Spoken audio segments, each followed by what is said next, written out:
ये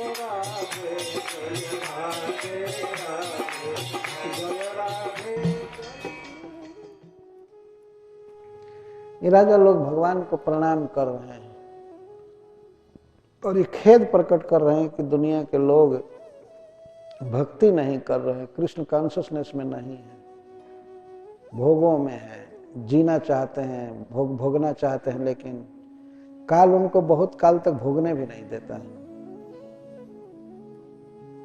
एक बार प्रभुपाद जी प्रवचन में कहते हैं, भगवान कृष्ण कहे हैं कि अनित्यम असुखम लोकम इमं प्राप्त भजस्वमान, गीता का अनुवाद करते हैं कि यह देह है अनित्य है और जब तक है तब तक दुख पूर्ण है, इसको पाकर मेरा भजन करो, देह संवारने और भोगों में मत रहो।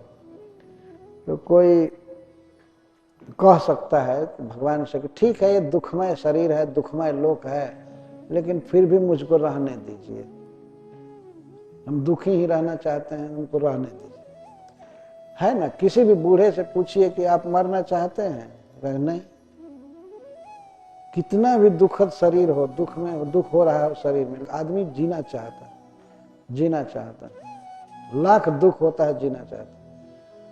तो प्रभुपाद जी कहते हैं कि भगवान से कोई कहे कि ठीक है हम दुख में ही रहेंगे लेकिन जीने दीजिए, तो भगवान कहते हैं नहीं, जी भी नहीं पाओगे, जीविताशा को छीन लिया जाता है।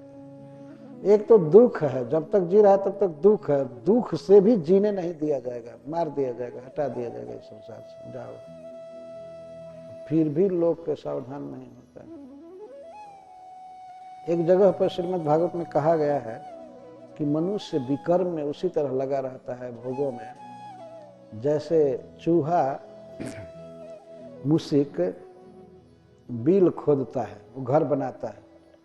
चूहा का स्वभाव होता है, इतना बड़ा है लेकिन लंबा लंबा घर बना करके बिना मतलब के वो जमीन खोदता है, रहेगा केवल 1-1.5 फीट में, वो उसके लिए अकोमोडेशन काफी है, लेकिन लंबा लंबा बिल खोदना बिना मतलब के से वैसे, और उसमें अनाज ला करके जमा करना, अनाज जमा करता है, फल काट करके जमा करता है, चाहे पेपर या चाम कहीं कुछ मिले, रोज जमा करता रहता है।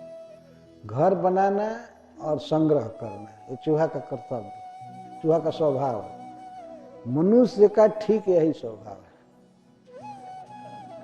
वो बहुत छोटे से घर में भी रह सकता है आराम से, लेकिन उसको देखा देखी बड़ा चाहिए, बड़ा चाहिए, हमको इतना बेडरूम का घर चाहिए, हमको ऐसा घर चाहिए, ये चाहिए, वो चाहिए।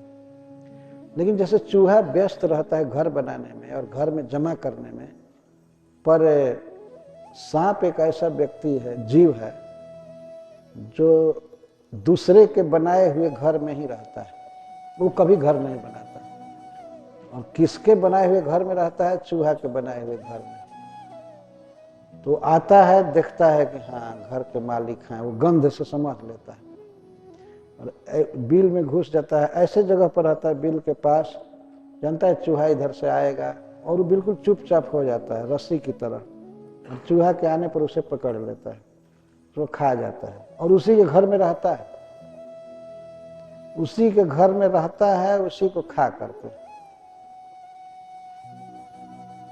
सांप जब चूहा के बिल में आता है तो चूहा के क्रियाकलाप को देखता नहीं है कि इसका पूरा हो गया प्लान या नहीं हुआ, इससे उसको कोई मतलब नहीं, तो कम से कम छोड़ देता कि ठीक है और बिल खान ले या और वस्तु जमा कर ले, नहीं। इसी तरह काल मनुष्य के प्लान पर विचार नहीं करता है कि इसका अभी कोई प्रोजेक्ट बाकी है, इसका कोई काम बाकी है, छोड़ दो बेचारे को 2-4 साल, नहीं। कुछ भी प्लान बाकी हो, किसी भी अवस्था में हो, और परिवार के लोग कितना भी दुखी हो, हाय हाय करें, लेकिन काल ले ही लेता है। काल जब पकड़ता है वास्तव में सांप की तरह पकड़ता है। कभी कभी तो चूहा छूट जाता है सांप से, छूट जाता है तो उसका मतलब ये हुआ कि काल पकड़ा लेकिन पूरा दाब से नहीं पकड़ा, छूट गया। छूट गया तो मनुष्य को वैसे लेंगे कि ये जो मनुष्य रूपी चूहा है, कोई रोग आता है तब तक अस्पताल चला जाता है, और अस्पताल से ठीक होकर के फिर घर आ जाता है, जिसका मतलब सांप से छूट गया। लेकिन लास्ट में जब सांप पकड़ेगा पूरी तरह से तो कितना भी चेंचा कीजिए, यह हॉस्पिटल वह हॉस्पिटल, लेकिन अब सुनवाई नहीं, जाना ही पड़ेगा। ये अंतिम पकड़ होती है काल की।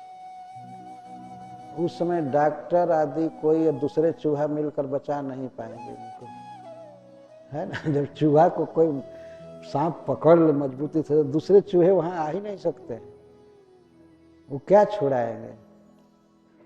तो डॉक्टर और हॉस्पिटल मिल करके क्या करेंगे जब काल रूपी अजगर पकड़ लिया, तो नहीं छुड़ा पाते।